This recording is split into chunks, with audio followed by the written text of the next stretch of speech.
is the all-American cuisine that many haven't had the chance to experience, and we are talking about Native American foods. And here to show us what that involves is award-winning chef Sean Sherman, a member of the Oglala Lakota Sioux tribe, and you are a Sioux chef, so that's a play on words. Play on words. I like it, I like it. So you're taking American cooking back to its roots.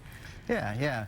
We just look at the history of where we're standing, knowing that no matter where we are in North America, we're standing on indigenous land, and there's history before Laura Ingalls, and we want to figure out what the food is, right? Before Little House on the Prairie, there was something else on the menu. That's true. It sure was. So what have you brought here? All right. Well, we have wild rice cake, we have some nettles, we have cattails, we have a bunch of different wild blossoms, and we have some smoked trout and some wild rice, and we have a little bit of nettle broth that's going to go with Very that, exciting. too. But first, tell me, what are the basics of a Native American diet? So we look at the land that you're standing on and currently live on, and we look at the tribes that lived there before, what kind of agriculture did they have, what kind of seeds were they growing, the knowledge of wild plants and the usage of all these plants around us, cooking techniques, food preservation, and all the tradition and culture that goes with that. When you say nettles, the first thing that comes to my mind is stinging nettles. Are you talking actual, the real deal nettles? That's what they are. And you made broth from nettles? Yep, as soon as you steam them, that stinging goes away right away, and they're completely edible, so it's like a wonderfully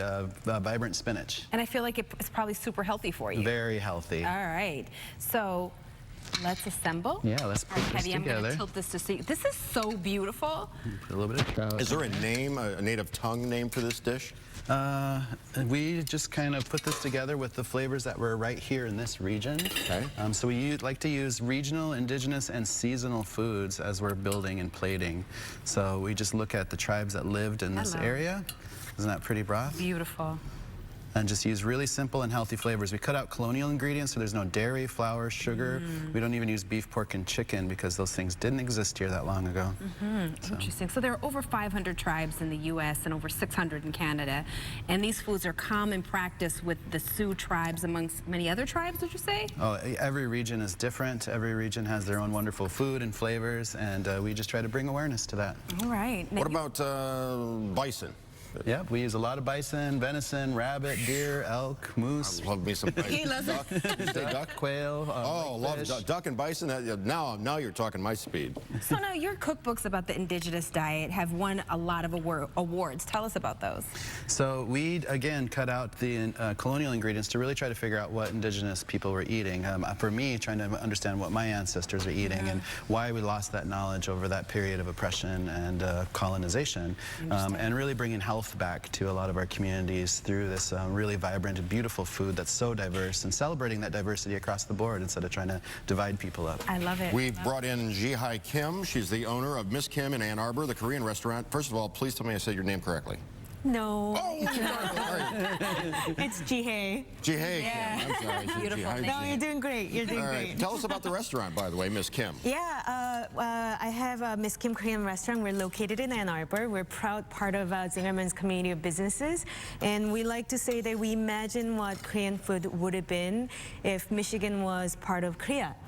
And two of our biggest inspiration is tradition. So I study a lot of ancient cooking, and then community, connecting with the local farmers and producers. So we're super excited to have Chef Sherman join us, our team, and then do this event together. That's awesome. So what are the similarities between your cooking and Chef Sherman? Yeah, so you know, my grandmother used to go out and like forage this stuff. So like nettles, lamb's quarter, dandelion, purslane, stuff that we think is weed in the garden, we actually eat as well. So I found that in comment. Really old Korean cooking didn't have sugar or black pepper because those are not native to Korea. So when I read his book, it was as if I found the kindred spirit in both cuisines. Yeah. All right, let's take a look at some. This is authentic, correct? This is yours? The sheath is authentic, yeah, and that's just my hunting and foraging knife. This was not what I expected when I pulled this off. Kevin, right over here. When I pulled this out of the sheath, how old is this, by the way? The sheath is pretty old. The knife isn't that old, really. Be careful. A friend of mine made that. Ooh. Tati, be careful. No, you be careful. I don't want you to cut yourself. Do I get to try that smoked trout? Yeah, let's Is have it a little- smoked? Love to. It is smoked, yeah. So there's a little spoon. You can just try to get a little piece of that over there. I know, it Thank you very smells much. Beautiful. so good. It smells so good. Where can people learn more about the event, by the way? Thank you. Oh, you can go to our website, www.misskimannarbor.com, and then if you go to event section, I think we have still a couple tickets left on the Thursday dinner. Wednesday dinner sold out. Okay, you guys, thank you so much for being here. This is delicious. This feels like it'll give you health. Yes. Seriously. Thank you again. It's repairing my insides even as we speak. There you go. All right.